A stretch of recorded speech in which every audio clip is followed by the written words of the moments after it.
Welcome to UrbanEye, where we look beyond what we see to discover the stories behind it.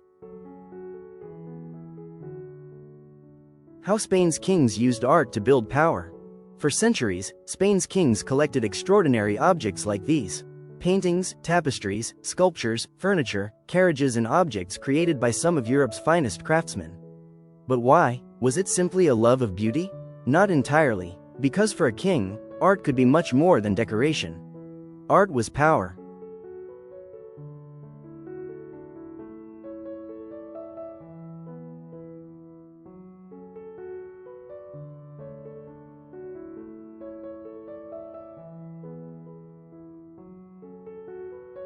A royal collection could communicate wealth, faith, education, and political ambition.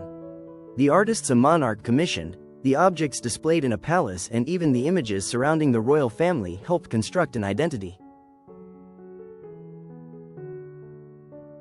But these collections were never just about beauty. For centuries, art was one of the most powerful languages available to a monarchy. A magnificent painting, an extraordinary tapestry, or an object made from precious materials could communicate wealth, taste, and authority without saying a single word.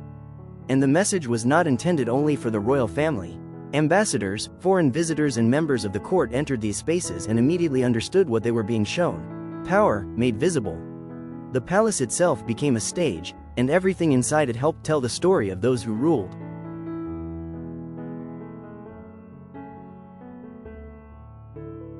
But there was another reason to collect: legacy.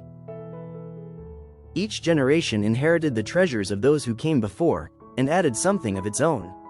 New paintings were commissioned, new objects arrived, new tastes transformed the royal residences. Over centuries, these collections became something much larger than the vision of a single king or queen. They became a record of changing dynasties, changing fashions, beliefs, and ambitions. And perhaps this is what makes walking through the royal collections so fascinating today. We are not looking at one moment in Spanish history. We are walking through centuries of it. But there is something easy to forget when we see all of this inside a museum. None of it was created for a museum.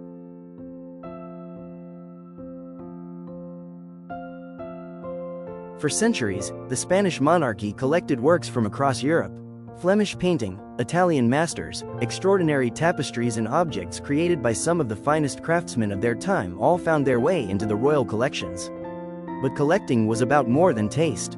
Owning exceptional art was also a way of positioning Spain within a much larger European world.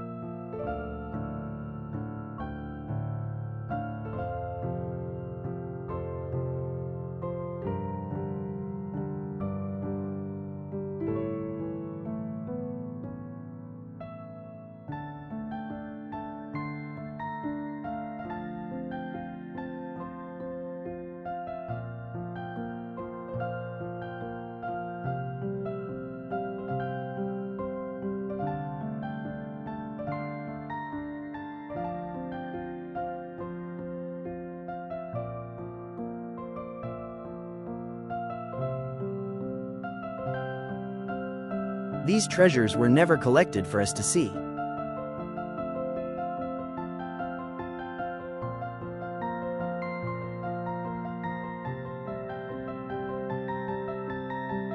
For centuries, these extraordinary objects belonged to the private world of kings and queens. They decorated royal palaces, accompanied ceremonies, and surrounded generations of monarchs in their daily lives. They were never created to be displayed in a museum. And yet, centuries later, something remarkable has happened. What was once reserved for a privileged few has become part of a shared cultural heritage.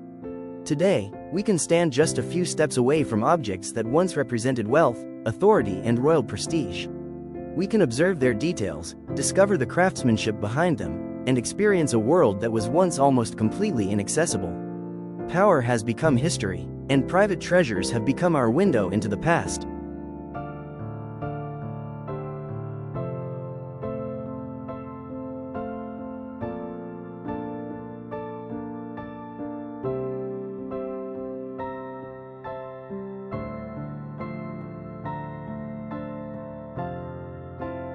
But when the people who commissioned these objects are gone, what remains of their power?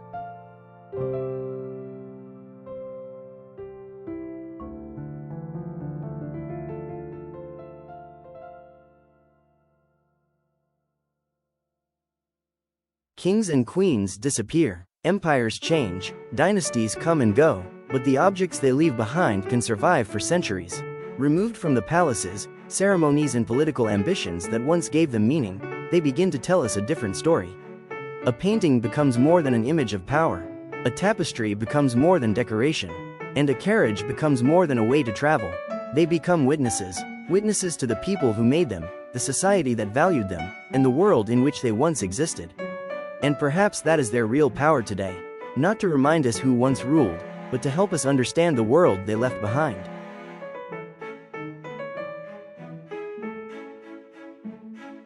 And now I'm curious, if you could take just one work from this entire collection home with you, which one would you choose?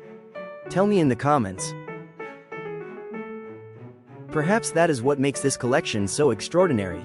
These objects were created for kings and queens, for palaces, ceremonies and displays of power. But centuries later, their meaning has changed. They no longer belong only to the world that created them. They belong to our shared history. And as we walk past them today, we are not simply looking at beautiful objects. We are looking at fragments of lives, ambitions and centuries that have disappeared. The power may be gone, but the stories remain. And sometimes, all we need to discover them is to look a little closer.